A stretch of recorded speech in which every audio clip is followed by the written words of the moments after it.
Y bueno, como les decíamos al salir del corte, ahora toda la información internacional con Alejandra Martínez. Alejandra, buenas tardes. Gracias, Emilio. Pasamos de inmediato con este orden informativo. El gobierno salvadoreño anunció que dispondrá de un batallón de policías especializados en el combate de las maras o pandillas, que trabajará en forma coordinada con otros 3 batallones de reacción inmediata de la Fuerza Armada. En tanto, un soldado murió y otros 3 resultaron heridos en un ataque perpetrado por presuntos pandilleros. El comisionado de la Presidencia para la Seguridad dijo a periodistas que la Policía Nacional Civil dispondrá de 200 hombres para conformar un batallón especial de limpieza, pero se negó a dar detalles de los planes de trabajo de este nuevo grupo de la policía, que tendrá como objetivo el combate de estas estructuras criminales que en las últimas semanas han arreciado sus ataques armados contra las autoridades. Los equipos operarán en los 50 municipios más violentos del país. Entre tanto, presuntos pandilleros atacaron a 3 soldados después que salieron de una guarnición militar en la capital y esperaban el autobús para dirigirse a sus hogares. Uno de los soldados resultó muerto y los otros 2 están heridos. En El Salvador, considerado uno de los países más violentos del mundo, los pandilleros tienen presencia en gran parte del territorio nacional y están involucrados en mayoría de los crímenes que se cometen en el país. Marzo del 2015 cerró con 481 homicidios, equivalente a 16 muertes violentas por día, lo que convierte en uno de los meses más violentos en los últimos 5 años. Según estadísticas oficiales, 2014 cerró con 3.942 asesinatos, un aumento de 1.429 muertes violentas en comparación con el año anterior. El derrocado expresidente de Egipto, Mohamed Morsi, fue condenado a cumplir 20 años de prisión por arrestos y torturas a manifestantes durante su gobierno en el 2012. Un tribunal egipcio consideró al expresidente Mohamed Morsi responsable de los arrestos y torturas de participantes en protestas durante su gobierno. Egipto eligió democráticamente a Morsi después de las protestas de 2011 que terminaron con el gobierno del entonces presidente Hosni Mubarak. Pero tras tan solo un año en el poder, Morsi fue derrocado por el actual líder, el militar Abdel Fattah al-Sisi. El partido de Morsi, la Hermandad Musulmana, ha sido desde entonces fuertemente reprimida por el gobierno, con cientos de sus miembros asesinados o encarcelados. El expresidente enfrenta 2 otros juicios que podrían conllevarle la pena de muerte. El capitán del barco que naufragó en el Mediterráneo con 800 inmigrantes a bordo es el responsable de la tragedia por sobrecargar la nave, señaló esta mañana la Fiscalía italiana. La Fiscalía italiana señala al capitán del barco que naufragó en el Mediterráneo con centenares de migrantes a bordo como culpable de la tragedia. Se trata de un tunecino de 27 años que sobrecargó la nave de 20 metros de eslora. Además, fue incapaz de maniobrar para abordar el carguero que acudió en su ayuda. El balance oficial de la tragedia es de 24 muertos y 28 supervivientes. Sin embargo, según organizaciones humanitarias, el número de desaparecidos suma unos 800. Aún conmocionados y exhaustos, los supervivientes llegaron a Sicilia, donde les esperaban con mensajes de apoyo manifestantes muy críticos con las políticas migratorias europeas. Más de 1.750 personas perdieron la vida en el Mediterráneo en lo que va de año, 30 veces más que el mismo periodo de 2014. Este jueves los dirigentes europeos se reunirán en Bruselas en una cumbre extraordinaria para tomar medidas al respecto. La coalición encabezada por Arabia Saudí bombardeó los rebeldes chiíes en Yemen, dejando un saldo de más de 20 muertos en una ciudad en el oeste. En tanto, la cifra de muertos civiles en Saná provocados por el bombardeo de la víspera se elevó a 38.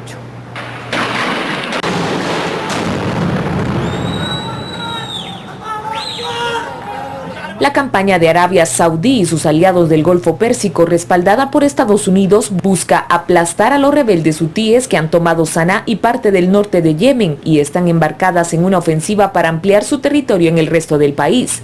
Los combates en tierra y la ofensiva aérea han llevado a Yemen, el país más pobre del mundo árabe, al borde del colapso. El enfrentamiento ha adquirido la apariencia de una guerra subsidiaria entre Irán, la potencia chií que respalda a los hutíes, y la Arabia Saudí suní.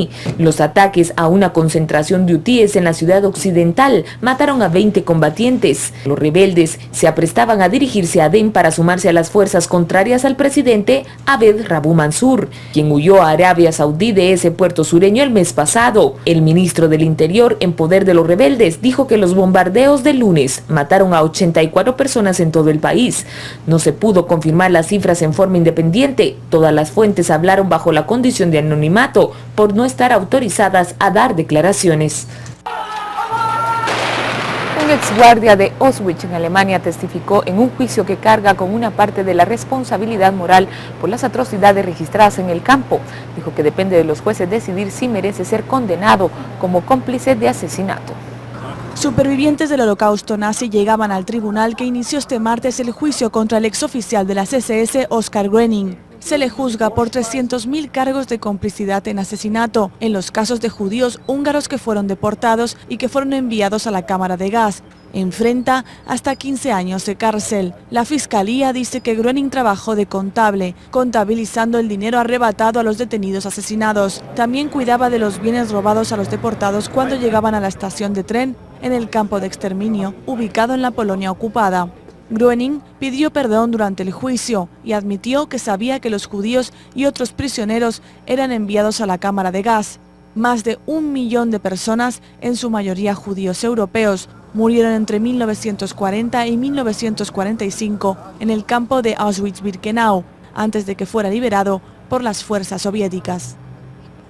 Noticias de interés mundial: un tren de levitación magnética japonés superó el récord mundial de velocidad ferroviaria al alcanzar los 103 kilómetros por hora en un trayecto de prueba.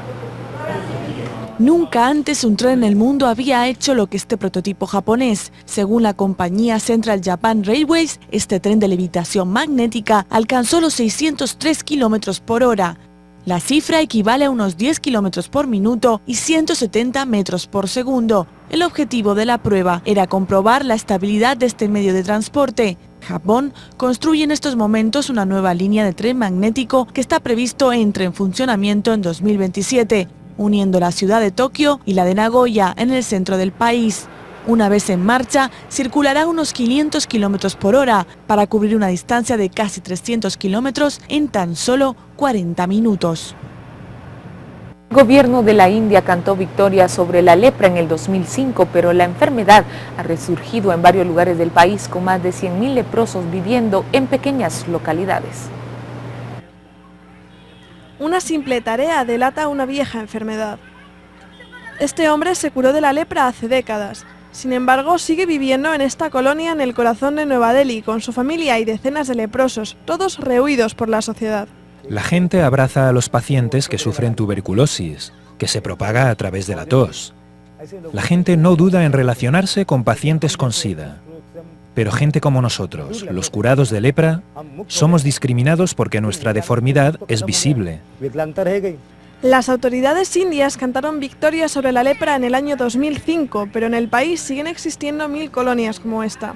La enfermedad, además, está reapareciendo en algunas zonas. India tiene más de la mitad de los casos declarados al año en todo el mundo. La enfermedad ataca a la piel y los nervios y puede obligar a amputar miembros. Para muchos, lo peor es el estigma social. La lepra puede tratarse de forma gratuita con varios medicamentos y deja de ser contagiosa en un 98% de los casos. Sin embargo, varios estados siguen prohibiendo a los leprosos sacarse el permiso de conducir, llevar trenes o presentarse a elecciones. Para las ONG, la prioridad es cambiar actitudes. La pelea será larga, miles de casos aparecen cada año. Las autoridades dicen que la enfermedad es difícil de erradicar. El periodo de incubación de la lepra es muy alto, 6 meses, así que no sabes si sufren lepra o no. Ahora nuestra estrategia es buscar casa por casa y tratarlos a ellos y a sus familias. El gobierno se muestra confiado en que la lepra se erradicará por completo en 10 años. El futuro, sin embargo, es sombrío para los habitantes de estas colonias y sus familiares, que también sufren discriminación, aunque estén sanos. Llegamos al final del acontecer mundial, pero tú, Emilio, nos tienes más noticias de lo que ocurre en nuestro país. Claro que sí, vamos a venir a esas informaciones cuando regresemos del corte, así que no se vaya.